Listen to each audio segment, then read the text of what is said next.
Do you not feel though that with the LGB alliance that a lot of us within that alliance are being misrepresented by this level of porn that is coming in and the way that this is all happening and people are being represented?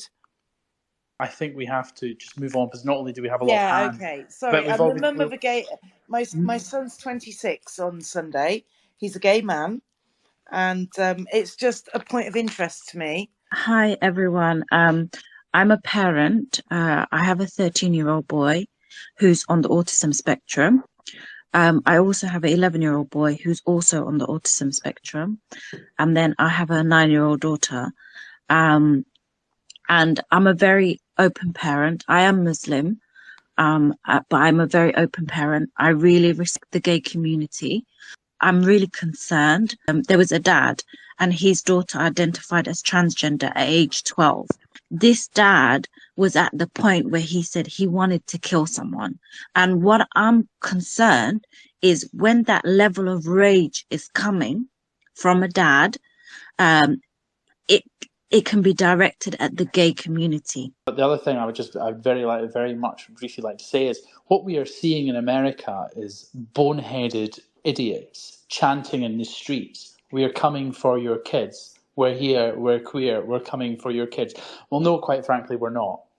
And the idea that we are is so harmful and so dangerous. But the people chanting this and saying this, even as a joke, are causing immeasurable harm. Like, for example, Matt Bernstein, who you might all better know as Matt Ziv from Instagram and Twitter, the propagandist is best, how he's best described, who said, "We want your children to be queer.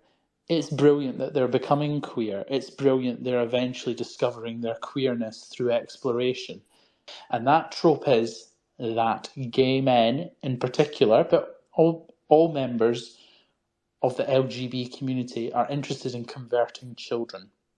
It's so dangerous, it's so insidious. We have fought for years against this allegation, and shame on everyone who is trying to give ammunition, unwittingly or wittingly, to individuals who say that that is the purpose of gay rights organisations. And the fact that people in the community, more importantly, are not speaking out prominently and saying, "No, we are not coming for your children. No, we are not interested in this," is frankly dereliction of duty. Going forward, once this battle is actually comes to an end and within the law, right? It is at the end of the day the gay community that is going to have to deal with the repercussions of this. There's not, what was it somebody said the other day? There's not a single lesbian that doesn't know at least one or two others who are identifying as men now. That this is going to cause a huge issue. Like Robbie was saying earlier, how the under 30s are so captured by this ideology. We are going to see a community in the next decade where it's going to be the most common thing in the world for you to meet another gay man who has been mutilated. Whenever I saw that video, "We're here, we're queer," and it said, there was somebody talking over it, saying, "We're coming for your children." I know there was like one little tiny sort of bit of that, but "we're here, we're queer, we aren't going shopping."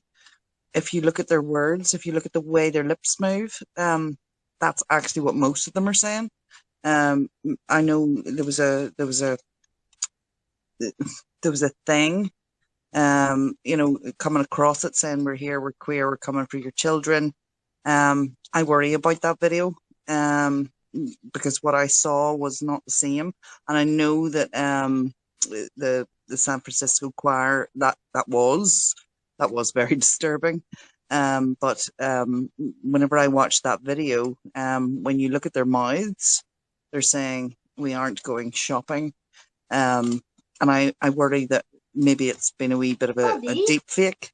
Hang on, 1 second, please. And then the last point, the first point, was I am quite worried about as somebody mentioned, sex matters. And I really, really respect them. but at the same time, they've just put out something, and I am worried about the name issue. They mentioned that one of the things they weren't going to argue about, and I think I'd have mentioned this actually, is about changing name. And for a child to change their name, I think is social transition, and how do we talk to schools about neurodivergent children. I think that you're right to be worried. I think that this is a whole space that I could do just to answer that one question that you've proposed, which is an absolutely fabulous question. I think CAS is a bomb. I think that everyone's going to be mortally disappointed by that. They're going to be very disappointed by the school's guidance. But maybe I'll do a whole space on that, shall I? And then we can talk a bit more at length.